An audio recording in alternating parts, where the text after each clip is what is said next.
National Herald case में कांग्रेस अध्यक्ष सोनिया गांधी और उपाध्यक्ष राहुल गांधी को झटका। हाईकोर्ट ने आयकर विभाग को जांच की मंजूरी दी।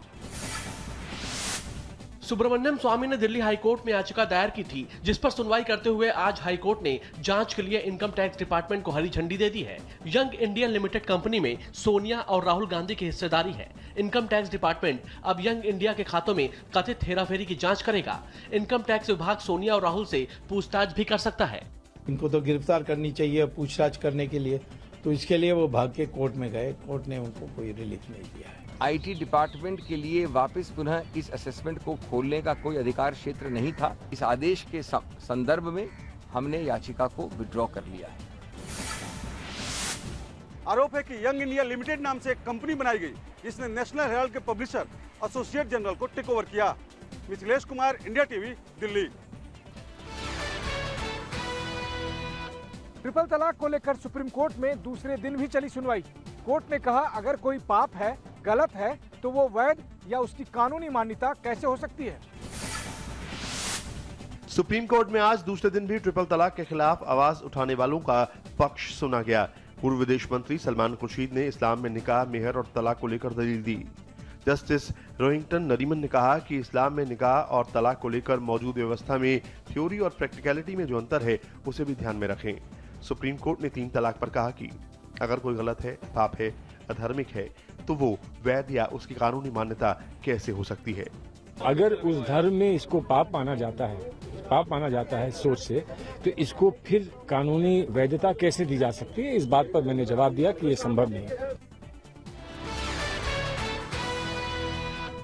कपिल मिश्रा के बाद उनकी मां अन्नपूर्णा मिश्रा ने भी अरविंद केजरीवाल को लिखी चिट्ठी। कहा, मेरा बेटा बीजेपी नहीं, सिर्फ सच का एजेंट है। विदेशी दौरों की डिटेल सार्वजनिक करने की मांग को लेकर कपिल मिश्रा का अनशन तीसरे दिन भी जारी है। आज कपिल मिश्रा की मां अन्नपूर्णा मिश्रा सामने आई। उन्होंने केजरीवाल को चिट्ठी लिखकर कपिल मिश्रा पर लगाए आरोपों पर अरविंद केजरीवाल को जवाब दिया, झूठ न बोलने की नसीहत भी दी। छोटी सी जानकारी इसने मांगी है, वो दे दो। मैं किसी का एजेंट नहीं, केवल वह सत्य का एजेंट है। ये झूठ तुम्हारे किसी काम नहीं आएंगे। भगवान से डरना सीखो अरविंद। कपिल मिश्रा की मां ने अरविंद केजरीवाल को पारदर्शिता बरतने की भी याद दिलाई। Bhaskar Mishra, India TV. इस वक्त की बड़ी खबर आपको बता दें, अवैध बूचड़खानों पर यूपी सरकार की कार्रवाई को लेकर इलाहाबाद हाईकोर्ट ने यूपी सरकार को निर्देश दिए हैं। अदालत ने यूपी सरकार को नए लाइसेंस जारी करने और पुराने बूचड़खानों को लाइसेंस का नवीनीकरण करने का आदेश दिया है। अदालत ने यूपी सरकार को 17 मई को मामले के हल के साथ आने के लिए कहा है।